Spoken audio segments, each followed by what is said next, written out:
متحدہ عرب امارات ان تمام خلیجی ممالک میں سے سب سے زیادہ ترقی پسند ملک جانا جاتا ہے۔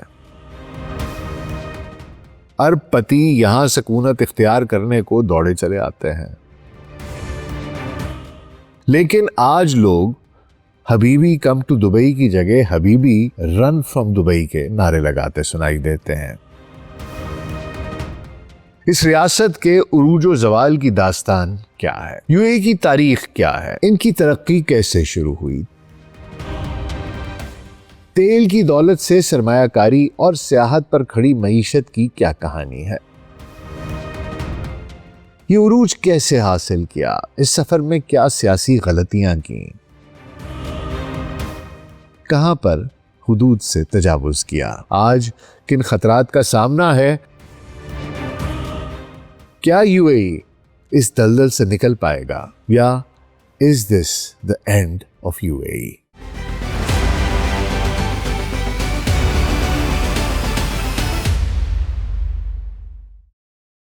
Global search podcast doctor Nasir Baig کے ساتھ ابھی خدمت میں حاضر ہیں جی۔ السلام علیکم۔ سعودی عرب، متحدہ عرب امارات اور قطر مکمل طور پر مفلوج دکھائی دیتے ہیں، جبکہ مشرق وسطیٰ جل رہا ہے۔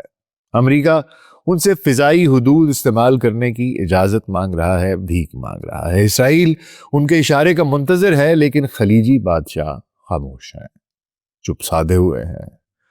میڈیا کہتا ہے کہ وہ سفارتکاری کر رہے ہیں، وہ آپ کو بتاتے ہیں کہ ایک پیچیدہ مذہبی رستے پر ہر قدم احتیاط سے رکھ رہے ہیں، پھونک پھونک کے رکھ رہے ہیں۔ در حقیقت وہ اپنی دولت کے ہاتھوں یرغمال ہیں۔ آئیے ان جدید صحرائی سلطنتوں کے لیے ان کے بے رحمانہ نظام کو تھوڑا سا سمجھتے ہیں۔ 50 سال تک خلیجی ریاستوں نے امریکی فوجی تحفظ کے بدلے تیل کا کاروبار کیا ہے، اور آہستہ آہستہ وہ ترقی کرتے گئے۔ انہوں نے کھربوں ڈالر کے شیشے کے شہر بنائے، Dubai, Doha, multi billion dollar کا ویژن 2030۔ انہوں نے مغربی سرمایہ کاروں کو راغب کرنے کے لیے عالمی عیش و عشرت کی انتہا کو چھو لیا، لیکن عالمی معیشت کی یہ سفاک حقیقت ہے، سرمایہ خوف زدہ ہے۔ ایک فضائی حملے کے سائرن کی آواز پر کھربوں ڈالر کی غیر ملکی سرمایہ کاری فوری طور پر غائب ہو جاتی ہے۔ اگر سعودی عرب یا متحدہ عرب امارات ایک بھی امریکی جیٹ کو اپنی فضائی حدود استعمال کرنے کی اجازت دیتے ہیں کہ وہ تہران پر بمباری کر سکے، تو ایران امریکی بحریہ کے خلاف روایتی جنگ کا اعلان کرے نہ کرے، وہ خلیجی ممالک کی معیشت پر وار ضرور کرے گا۔ ہم نے پہلے ہی ایک بیٹا ٹیسٹ دیکھ رکھا ہے۔ اب تصور کیجئے کہ تہران ان ڈی سیلینیشن پلانٹس کو نشانہ بنائے جو دبئی کو پیاسا مرنے سے بچاتے ہیں۔ تصور کیجئے کہ یہ عالمی شپنگ ہبز کو نشانہ بنائے۔ تہران پہلے ہی ایک خاموش الٹیمیٹم دے چکا ہے، اگر ہمارا تیل جلے گا تو سلامت تمہارے شیشے کے ٹاور بھی نہیں رہیں گے، شیشے کے شہر بھی نہیں رہیں گے۔ خلیجی ممالک اس جنگ میں اخلاقیات کی وجہ سے غیر جانبدار نہیں رہ رہے، اور وہ ایرانی فوج سے خوفزدہ ہونے کی وجہ سے بھی پیچھے نہیں ہٹ رہے۔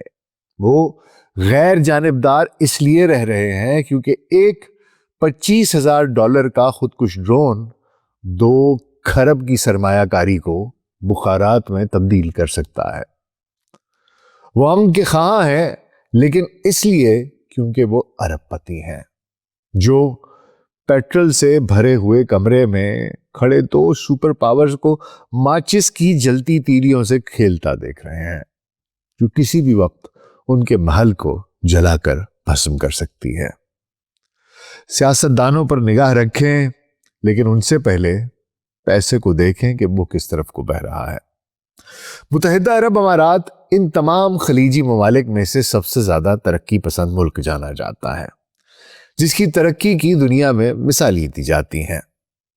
ارب پتی یہاں سکونت اختیار کرنے کو دوڑے چلے آتے ہیں، لیکن آج لوگ حبیبی کم ٹو دبئی کی جگہ حبیبی رن فرام دبئی کے نعرے لگاتے سنائی دیتے ہیں۔ اس ریاست کے عروج و زوال کی داستان کیا ہے؟ یو اے کی تاریخ کیا ہے؟ ان کی ترقی کیسے شروع ہوئی؟ تیل کی دولت سے سرمایہ کاری اور سیاحت پر کھڑی معیشت کی کیا کہانی ہے؟ یہ عروج کیسے حاصل کیا؟ اس سفر میں کیا سیاسی غلطیاں کی؟ کہاں پر حدود سے تجاوز کیا؟ آج کن خطرات کا سامنا ہے؟ کیا یو اے اس دلدل سے نکل پائے گا یا is this the end of UAE؟ آج کے پروگرام میں اس سب پر بات ہوگی حضور، تو اگلے 10 سے 15 منٹ کے لیے دھیان ذرا ادھر، اور اگر ہمارا کانٹینٹ پسند آ رہا ہے تو ویڈیو کو لائک اور چینل کو سبسکرائب کر دیجیے گا۔ تو آئیے آغاز کرتے ہیں۔ دبئی کی چمکدار فلک بوس عمارتیں بننے سے بہت پہلے، یا ابوظہبی میں وہ میگا مالز بننے سے بھی پہلے، یہ سرزمین مختلف سمتوں سے آنے والے تاجروں کی ایک قدیم صحرائی چوراہے کا حصہ تھی، اور میں چند دہائیوں پہلے کا اس کا قصہ نہیں سنا رہا، یا میں آپ کو بہت صدیوں پہلے کی بات سنا رہا ہوں۔ ماہرین آثار قدیمہ نے یہاں ایسے مقامات دریافت کیے ہیں جو ظاہر کرتے ہیں کہ یہاں کے لوگ میسوپوٹیمیا، فارس، یہاں تک کہ وادی سندھ کے ساتھ بہت پہلے سے تجارت کر رہے تھے۔ کانسی کے دور یعنی کہ برونز ایج تک ساحلی بستیوں میں بسنے والے اماراتی ماہی گیری کرتے رہے، جانور پال رہے تھے اور سمندری تجارتی راستوں پر سفر کر رہے تھے۔ پھر 7ویں صدی میں اسلام آ گیا، جس نے مقامی قبائل کو ایک عقیدے کے تحت متحد کیا اور اس خطے کو وسیع اسلامی دنیا سے جوڑ دیا۔ وقت کے ساتھ ساتھ خلیج، مشرقی افریقہ، ہندوستان اور اس سے آگے کو جوڑنے والے تجارتی راستوں پر ایک اہم پڑاؤ بن گیا، اور معیشت، ماہی گیری، کھجوروں کی کاشت اور سب سے اہم موتیوں کی تلاش۔ موتیوں کی تلاش کا سن کر آپ کو لگ رہا ہوگا جیسے یہ کوئی بڑا پرکشش کام ہوگا، لیکن ایسا بالکل نہیں تھا۔ حقیقت میں یہ مشقت طلب اور خطرناک کام تھا۔ مرد مہینوں تک غوطے لگاتے، سانس روکتے، قدرتی موتیوں کی تلاش میں مصروف رہتے، لیکن صدیوں تک موتیوں کا یہ جو کاروبار ہے، یہ اماراتی ساحلی زندگی کی، ان کی معیشت کی ریڑھ کی ہڈی رہا۔ پھر 1500 کی دہائی آئی اور پرتگالی خلیج کے ان پانیوں میں تجارتی راستوں کو کنٹرول کرنے کی کوشش میں اپنے جہازوں کو لے کر یہاں وارد ہو گئے، لیکن وہ زیادہ دیر تک ٹک نہ سکے کیونکہ فارسیوں نے مداخلت کی اور انہیں بھگا دیا۔ 17ویں اور 18ویں صدی میں اسے قزاقوں کا ساحل کہا جانے لگا، یعنی باقی کاروباروں کے ساتھ ساتھ یہاں کے لوگ بحری جہازوں پر حملے کر کے انہیں لوٹنے کا کام بھی شروع کر دیا، یعنی کہ قزاق بن گئے، پائرٹس بن گئے۔ پھر اس کے بعد برطانوی آتے ہیں 1700 کے آس پاس کا، تو ان کے لیے یہ جو یورپی ملاح تھے، ان کے لیے بڑا یہ ناقابل برداشت تھا کہ یہاں سے جب وہ گزرے اس ساحل کے پاس سے، تو جو مقامی ملاح ہیں وہ گزرتے ہوئے جہازوں پر چھاپے ماریں اور ان کو لوٹ لیں۔ لہٰذا ہندوستان تک اپنے تجارتی راستوں کی حفاظت کے لیے انہوں نے مقامی حکمرانوں کے ساتھ معاہدے کرنا شروع کر دیے۔ پہلا معاہدہ 1820 میں ہوا، جسے جنرل میری ٹائم ٹریٹی کہا جاتا ہے، اور پھر 1853 تک دونوں فریقوں نے ایک مستقل میری ٹائم ٹروس پر دستخط کر لیے، یعنی کہ جنگ نہیں کریں گے، ٹروس تھا، امن کا، اس کے اوپر پیمانے پر امن کا عہد کر لیا اس پر، اور اس طرح اس جگہ کو ایک نیا نام ملا، کروشل اسٹیٹس کا۔ اس کے تحت برطانیہ نے دفاع اور خارجہ امور کو سنبھالا، اور شیخڈمز جو ہیں انہوں نے اپنے اندرونی معاملات چلانے شروع کیے۔ 1800 کی دہائی اور 1900 کی دہائی کے اوائل کے بیشتر حصے میں ان کی زندگی اب بھی موتیوں کی تلاش کے کاروبار کے گرد گھومتی تھی۔ لہٰذا جب کام کا وقت ہوتا، سیزن آتا، تو پورے کے پورے گاؤں خالی ہو جاتے، مرد جو ہیں وہ سمندر میں جاتے اور خواتین جو ہیں وہ گھروں کو چلاتی۔ لیکن پھر 1930 کی دہائی آئی، عظیم کساد بازاری، گریٹ ڈپریشن آیا، جس نے پرتعیش اشیاء کی مانگ کو کچل دیا، اور صورتحال کو مزید خراب کرنے کے لیے جاپان نے کلچرڈ موتی متعارف کروا دیے۔ راتوں رات مارکیٹ گر گئی، برادریوں کا ان کو مشکلات کا سامنا کرنا پڑا۔ جو اماراتی یہاں پر رہتے تھے، لوگ صرف زندہ رہنے کے لیے چھوٹے پیمانے پر ماہی گیری، کھجوروں کی کاشت اور تجارت پر واپس آ گئے۔ پھر 1958 آیا، جو ان کی معیشت میں ایک اہم موڑ ہے، جب ابوظہبی میں تیل دریافت ہوا، اور اس نے سب کچھ بدل دیا۔ 1962 تک وہ تیل باہر بھیجتے رہے لیکن پیسہ آنا شروع ہو گیا۔ سڑکیں، بندرگاہیں، ہسپتال، اسکول سب کچھ برق رفتاری سے تعمیر ہونے لگا۔ دبئی میں 1966 میں تیل دریافت ہوا اور یہ بھی جدیدیت کی راہ پر گامزن ہو گیا۔ دریں اثنا برطانیہ نے 1968 میں اعلان کیا کہ وہ 1971 تک خلیج سے نکل جائے گا۔ اس موقع پر ان کروشل سٹیٹس نے ایک منصوبے کے لیے ہاتھ پاؤں مارنا شروع کر دیے۔ ابوظہبی، دبئی اور دیگر شیخڈمز کے حکمرانوں نے بات چیت شروع کی اور 2 دسمبر 1971 کو 6 امارات متحدہ عرب امارات بنانے کے لیے اکٹھی ہو گئیں۔ راس الخیمہ چند ماہ بعد 1972 میں وہ بھی شامل ہو گیا۔ ان سب کی قیادت شیخ زید بن سلطان ال نہیان کر رہے تھے، ایک ایسے رہنما جن کے بارے میں ہر کوئی آج بھی بہت احترام سے بات کرتا ہے۔ شیخ زید کے تحت تیل کی دولت نے ملک کو تبدیل کر دیا، جس کا مطلب جدید انفراسٹرکچر، عالمی معیار کی صحت کی دیکھ بھال، تعلیم، سب کچھ۔ یہ 7 منفرد امارات کا ایک فیڈریشن ہے، ہر ایک کا اپنا ایک الگ تشخص بھی ہے اور روایات اور جدیدیت کا امتزاج بھی۔ سیاسی طور پر متحدہ عرب امارات 7 امارات کا ایک فیڈریشن ہے، ہر ایک کا اپنا حکمران ہے۔ سب سے اوپر فیڈرل سپریم کونسل ہے جو تمام 7 حکمرانوں پر مشتمل ہے، اور اس کونسل سے ایک کو صدر منتخب کیا جاتا ہے۔ تاریخی طور پر یہ ہمیشہ ابوظہبی کا حکمران ہوتا ہے، جبکہ دبئی کا حکمران نائب صدر اور وزیر اعظم کے طور پر خدمات انجام دیتا ہے، اور ہاں یہ ایک مطلق بادشاہت ہے۔ اقتصادی طور پر 20ویں صدی کے وسط میں ابوظہبی میں تیل کی دریافت کے بعد متحدہ عرب امارات چھوٹی ماہی گیری اور موتیوں کی کمیونٹیز سے دنیا کے امیر ترین ممالک میں سے ایک بن گیا۔ تیل اب بھی ایک بڑا کردار ادا کرتا ہے جو جی ڈی پی کا تقریباً 30% بنتا ہے، جو 2026 تک تقریباً 600 ارب ہے۔ اس کے بعد متحدہ عرب امارات نے دہائیوں تک رات دن محنت کی، ایک بڑی منظم کوشش کی، منصوبہ بندی دکھائی دی، صرف اس لیے کہ اس کا مستقبل مکمل طور پر صرف اور صرف تیل پر منحصر نہ ہو۔ متحدہ عرب امارات کا اگر آپ اقتصادی اور ترقیاتی ڈھانچہ دیکھیں تو اس کے عروج کے 6 بنیادی ستون دکھائی دیتے ہیں جن پہ وہ کھڑا ہوا۔ سب سے پہلے ابتدائی بنیاد کے طور پر ہائیڈرو کاربن یا تیل کی دولت جو تھی، تیل اور گیس کی آمدنی بنیادی طور پر ابوظہبی سے 1970 کی دہائی سے 1990 کی دہائی تک بنیادی ڈھانچے، تعلیم، صحت کی دیکھ بھال، خود مختار دولت کے فنڈز کو بالکل نئے سرے سے بنانے کے لیے بڑے پیمانے پر سرمایہ فراہم کرتی رہی۔ اس ابتدائی سرمایہ نے ابتدائی تنوع اور عالمی سرمایہ کاری کو مالی امداد فراہم کی۔ دوسرا بنتا ہے حضور عالمی معیار کا بنیادی ڈھانچہ اور لاجسٹکس ہب۔ ریاست کی بڑی سرمایہ کاری نے جبل علی پورٹ، دبئی انٹرنیشنل ایئرپورٹ، اتحاد ریل اور فری زونز بنائیں۔ اسٹریٹجک لوکیشن نے متحدہ عرب امارات کو عالمی تجارت، ہوا بازی اور دوبارہ عالمی برادری کی کراس روڈز میں تبدیل کر دیا۔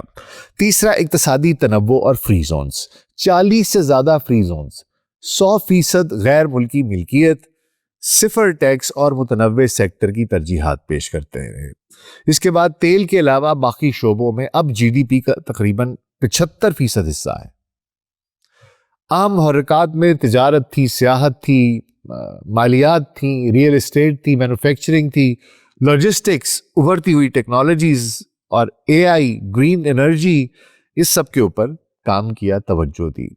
پھر ہنر، سرمایہ اور تجارت کے لیے open policy, liberal immigration, golden visa, کم ٹیکس اور سرمایہ کاری کے لیے موزوں قوانین نے لاکھوں ہنرمند تارکین وطن اور ریکارڈ تعداد میں کروڑ پتیوں کو، ارب پتیوں کو اپنی طرف متوجہ کیا۔ جارحانہ ایف ڈی آئی پالیسیوں اور ایف ٹی اے نے سرمایہ کی آمد اور کاروباری ترقی کو فروغ دیا۔ اس کے بعد ویژنری، طویل المدتی حکمت عملی اور ہیومن ریسورس، متعدد قومی ویژنز آئے، جس طرح متحدہ عرب امارات 2021 یا ہم متحدہ عرب امارات 2031، یہ ترقی کی یہ رہنمائی کرتے رہے، اپنے انہوں نے مائل سٹون سیٹ کیے، گول سیٹ کیے، اور ابھی جو ان کی موجودہ سرکار ہے وہ 4 ستونوں پر کھڑی دکھائی دیتی ہے۔ سب سے پہلے ہے فارورڈ سوسائٹی، یعنی شہریوں، تعلیم، صحت کی دیکھ بھال، قومی شناخت اور سماجی ہم آہنگی کو بااختیار بنانا۔ دوسرا فارورڈ اکانومی، انسانی سرمایہ اہم محرک کے طور پر پیش کیا جاتا ہے۔ اہداف GDP کو 3 ٹریلین درہم تک دگنا کرنا ہے، تیل کے علاوہ دیگر برآمدات 800 بلین درہم تک پہنچانی ہے، اور سیاحت جو ہے ادھر سے 450 بلین درہم کی اس کو انڈسٹری بنانا ہے۔ پھر فارورڈ ڈپلومیسی ہے کہ اقدار اور شراکت داری پر مبنی عالمی اثر و رسوخ۔ پھر فارورڈ ایکو سسٹم ہے، ایک ایجائل گورننس، جدید ڈیجیٹل فزیکل انفراسٹرکچر، جدت اور پائیداری۔ چھٹا اور آخری ستون بنتا ہے سیاسی استحکام، سلامتی اور کاروبار دوست حکمرانی۔ مستحکم وفاقی نظام ہے، قانون کی حکمرانی ہے، بدعنوانی نہ ہونے کے برابر ہے، اور دنیا کی معروف سیکیورٹی سٹینڈنگ ہے۔ لوگ کہتے ہیں جناب بہت سیکیور ملک ہے، جس کی وجہ سے یہ ایک محفوظ اور پریڈکٹیبل ماحول پیدا کرتی ہے جو سرمایہ کاری اور ہنر کو اپنی طرف متوجہ کرتا ہے۔ ان ستونوں نے تیل کی آمدنی کو ایک لچکدار، متنوع، علم پر مبنی معیشت میں تبدیل کر دیا۔ تیل کے علاوہ دیگر شعبوں میں ترقی جاری ہے، اور 2025 میں سالانہ 5 سے 6% کی گروتھ ہے، جس کا مقصد ہم متحدہ عرب امارات 2031 کا جو ویژن ہے اس تک پوری معیشت کو دگنا کرنا ہے۔ متحدہ عرب امارات UAE نے خود کو دولت کے لیے ایک اہم عالمی مرکز کے طور پر پیش کیا۔ 2024 میں اندازاً آپ سوچئے کہ تقریباً 7,500 جبکہ 2025 میں 10,000 نئے کروڑ پتی ملین ڈالر سے زیادہ کے جو کاروباری لوگ تھے وہ UAE کے شہری بنے۔ کل اگر دولت کا سیاق و سباق دیکھا جائے تو 2024 کے آخر تک متحدہ عرب امارات میں کوئی 1,30,000 سے زائد کروڑ پتی رہتے تھے، اور 2025 کے اینڈ تک لوگ کہتے ہیں کہ 1.5 لاکھ سے زیادہ، اور کل 725 بلین امریکی ڈالر کی نجی دولت جو ہے وہ یہاں پر موجود ہے۔ دولت کی نقل مکانی میں اضافہ بنیادی طور پر متحدہ عرب امارات کی ٹیکس فری ماحول، 10 سالہ گولڈن ویزا پروگرام، اور بین الاقوامی کاروبار اور سرمایہ کاری کے لیے ایک محفوظ، مستحکم اور اسٹریٹجک طور پر واقع مرکز کی وجہ سے ہوا۔ دیکھیے سب سے اہم 2 فیکٹرز رہے۔ پہلا کہ ہم نیوٹرل ہیں، غیر جانبدار ہیں، سوئٹزرلینڈ کی طرح، سنگاپور کی طرح، اور دوسرا یہ کہ چونکہ ہم غیر جانبدار ہیں، ہماری کسی سے کوئی دشمنی نہیں ہے، اس لیے ہم ایک نہایت محفوظ ملک ہیں۔ ہمیں آپ کے مذہب، آپ کی قومیت، آپ کی رنگت، آپ کی زبان، آپ کے عقائد سے کچھ لینا دینا نہیں۔ اگر آپ کے پاس سرمایہ ہے، پیسہ ہے، یا آپ کے پاس کوئی آئیڈیا ہے، آپ کے پاس کوئی ایسی سکل ہے جس سے آپ اور ہم مل کر پیسہ بنا سکتے ہیں، تو حبیبی کم ٹو UAE۔ یہ سمجھنا بہت ضروری ہے کہ تمام GCC ممالک امریکہ سے خاص رشتہ رکھتے ہیں۔ اپنا تیل ڈالر میں بیچنا، پیٹرو ڈالر پر قائم رہنا، اور پھر انہی ڈالرز کا بڑا حصہ واپس امریکہ میں انویسٹ کرنا، یہ صرف امریکہ کی سٹاک مارکیٹ اور ٹریجری بانڈز میں ہی نہیں بلکہ اکثر نئے ٹیک سٹارٹ اپس میں بھی انویسٹمنٹ کرتے ہیں۔ اس کے عوض امریکہ نے یہاں اپنی دفاعی بیسز قائم کی اور ان ممالک کو، GCC ممالک کو تحفظ دینے کا وعدہ کیا اور یقین دلایا۔ اس کے ساتھ ساتھ UAE امریکی CIA کا ایک اس خطے میں بہت بڑا کڑ بھی بن گیا۔ ان کے انٹیلیجنس کے جو ہے نیٹ ورک وہ بھی یہاں پر UAE میں آ گیا۔ لیکن اس سب میں ہم نے دیکھا کہ UAE غیر جانبداری کی پٹڑی سے اتر گیا۔ بالخصوص 2020 میں ابراہم ایکارڈز پر دستخط کے بعد یہ ہم نے ایک تبدیلی دیکھی۔ UAE میں امریکی اثر و رسوخ تو پہلے سے ہی تھا، مگر 2020 کے بعد سے اسرائیلی اثر و رسوخ پڑنے لگا۔ موساد کا انگریس UAE میں بڑھتا گیا۔ بین الاقوامی تنازعات میں UAE کا نام فریق کے طور پر گونجنے لگا، نہ کہ ایک غیر جانبدار ملک کے طور پر۔ چاہے سوڈان میں جنرل حمیدتی کی RSF ہو، یا صومالی لینڈ کو تسلیم کیا جانا ہو، یمن میں شمالی قبائل کی سپورٹ ہو، یا یورپ میں اسلام مخالف پروپیگنڈا کی فنڈنگ، سب جگہ UAE کا نام لیا جانے لگا اور اسے اسرائیل کے سہولت کار کے طور پر دیکھا جانے لگا۔ اسی وجہ سے گزشتہ برس یمن میں ساتھی GCC جو ملک ہے سعودی عرب، اس کی طرف سے اس کی حمایت یافتہ فوج پر حملہ بھی ہوا، لیکن تنازع کو طول دینے کی بجائے UAE خاموشی سے یمن سے ایگزٹ کر گیا۔ لیکن UAE پر سوال اٹھتے رہے۔ پاکستان میں گوادر پورٹ کے خلاف سازشیں ہوں، بلوچستان میں فتنہ الہندوستان یعنی کہ BLA ہو، یا TTP ہو، خیبر پختونخوا میں ان کو سپورٹ کرنے کے ثبوت ملتے رہے۔ افغانستان اور پاکستان کی یہ جو لڑائی ہے، اس میں بھی بعض لوگ ان کا ہاتھ بتاتے ہیں. اور ایک الزام لگتا رہا کہ جناب یو اے ای کو جو اپنے مقابل آتا دکھائی دیتا ہے یہ اس کو سبوٹاج کر دیتے ہیں, تباہ کر دیتے ہیں. خیر حضور وقت گزرتا گیا, یہ سب کچھ بھی چلتا رہا, در پردہ سیاستیں بھی کھیلتے رہے, غیر جانبدار نہیں رہے, لوگوں کو سبوٹاج بھی کیا, وہاں پر بغاوتوں کو فنڈ بھی کیا, اور اسرائیلی جو حقوق ہیں ان کی حفاظت بھی کرنے کی کوشش کی. تو یہ سب کچھ بھی چل رہا تھا اور ساتھ ساتھ ترقی بھی کر رہے تھے, حتیٰ کہ رواں سال آ گیا. رواں سال کے شروع سے ایران میں مظاہرے شروع ہوئے جن پر بعد ازاں قابو پا لیا گیا. لیکن امریکہ اور اسرائیل نے اس وقت کو ایران پر حملے کا بہترین موقع جانا, اور پہلے ہی روز ایران کے جو سپریم لیڈر ہیں آیت اللہ خامنائی اور دیگر ٹاپ لیڈرشپ کو شہید کر دیا گیا. یہاں یہ بات قابل غور ہے کہ جی سی سی ممالک نے امریکہ کو دفاعی بیسز ہونے کے باوجود اپنی زمین یا فضائی جو حدود ہیں وہ ایران کے خلاف استعمال کرنے کی اجازت نہیں دی. لیکن اس سب کے باوجود ایران نے امریکہ اور اسرائیل کے حملوں کے جواب میں جی سی سی ممالک بالخصوص یو اے ای کو دبا کے نشانہ بنایا. بیلسٹک میزائلز کی بات کروں تو 262 انہوں نے ان کے اوپر کل تک مارے ہوئے تھے, اس میں سے 241 انٹرسیپٹ ہو گئے. ڈرونز کی بات کروں تو تقریباً 1,500 ان کے اوپر فائر کیا گیا, جس میں سے تقریباً 1400 انٹرسیپٹ ہوا. کروز میزائلز 8 داغے گئے جو 8 کے 8 انہوں نے ڈسٹرائے کر دیے. امپیکٹ اس کا یہ ہے کہ بہت سے جو چھوٹے میزائلز ہیں اور ڈرونز ہیں وہ یو اے ای میں اندر جب ان کو انہوں نے نیوٹرلائز کیا تو اس کا جو ڈیبری ہے, اس کا جو ملبہ ہے وہ گرتا رہا ارد گرد کی بلڈنگز پر, جس میں کہ 4 لوگ جو ہے وہ ہلاک ہوئے اور 117 زخمی ہونے کی اطلاعات ہیں. اور یہ خطے میں سب سے زیادہ ہے, گو کہ 90% سے زیادہ پروجیکٹائلز کو نیوٹرلائز کر دیا گیا, لیکن پھر بھی نقصان ہوا ہے.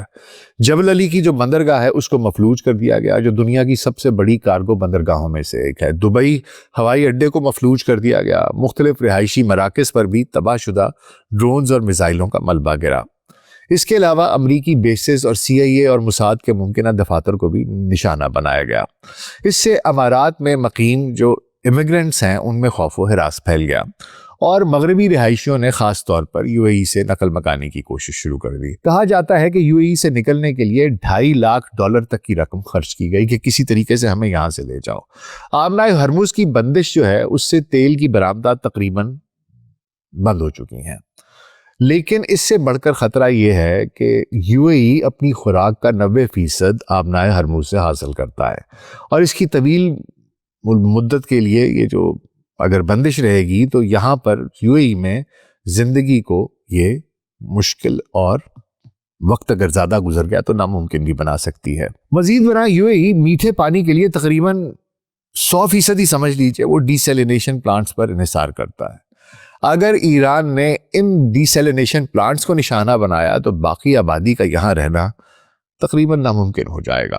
ایسے میں بہت سے سوالات جنم لے رہے ہیں.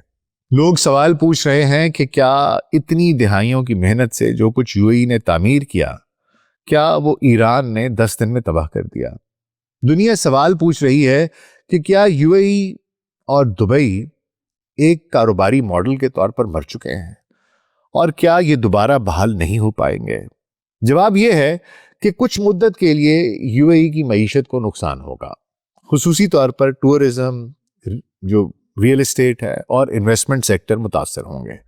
یو اے ای میں رہنے والے یہ بتا رہے ہیں کہ وہاں زندگی ابھی بھی نارمل ہی ہے, لیکن انویسٹرز اور ٹورسٹ کا اعتماد شیک ہو گیا ہے, جسے دوبارہ بحال کرنے میں وقت درکار ہوگا. یو اے ای کی حکومت اس امر سے بخوبی واقف دکھائی دیتی ہے, اور وہ آپٹکس کے حساب سے صحیح کھیل رہے ہیں. انفلوئنسرز کو کثیر رقوم دی گئی ہیں کہ مثبت امیج پیش کیا جائے.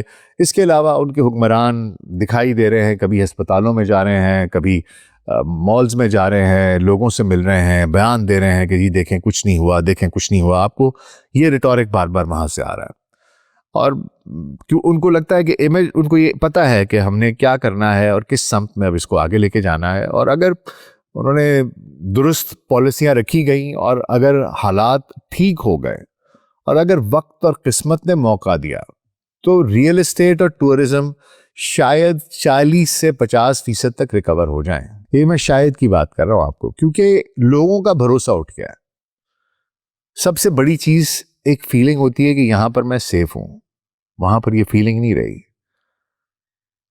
تو میرا اپنا خیال ہے کہ یہ ٹرسٹ دوبارہ بلڈ کرنے میں بہت ٹائم لگے گا، خاص طور پہ ریئل اسٹیٹ اور ٹورزم شاید 40 سے 50% تک ریکور ہو جائے، لیکن اس میں بھی وقت لگے گا. لیکن جو یہ ملینئرز اور بلینئرز ہیں یہ اب شاید واپس نہیں آئیں گے، کیونکہ ایسے لوگ سب سے پہلے تحفظ دیکھتے ہیں اور ان کا اعتماد ایک بار گیا تو واپس نہیں آتا، کیونکہ ان کے پاس بہت سی آپشنز ہوتی ہیں. اس لیے why should they come back. البتہ ایک بات ہے کہ یو اے ای ایک بہت بڑا خصوصی فری زون ہے، ٹیکس فری، جو بے پناہ منی لانڈرنگ کے مواقع بھی فراہم کرتا ہے. تو ہو سکتا ہے یہ مواقع، یہ جو منی لانڈرنگ کے ہیں، یہ کچھ کو واپس کھینچ کے لے آئے. باقی معاملات مجھے مشکل دکھائی دیتے ہیں، لیکن یہ تب ممکن ہے جب یہ جنگ جلد از جلد ختم ہو جائے. بہت سے لوگ کہتے ہیں کہ یہ مکافات عمل ہے، جو کچھ انہوں نے بویا ہے وہی کاٹ رہے ہیں. لیکن فی الحال ایسا لگتا ہے کہ یو اے ای کی قسمت جو ہے وہ اس وقت اس جنگ سے جڑی ہے. جب تک یہ جنگ ختم نہیں ہوتی، یو اے ای کا مستقبل ایسے ہی بے یقینی کی سولی پر لٹکا رہے گا. اپنا بہت خیال رکھیے گا. شکریہ.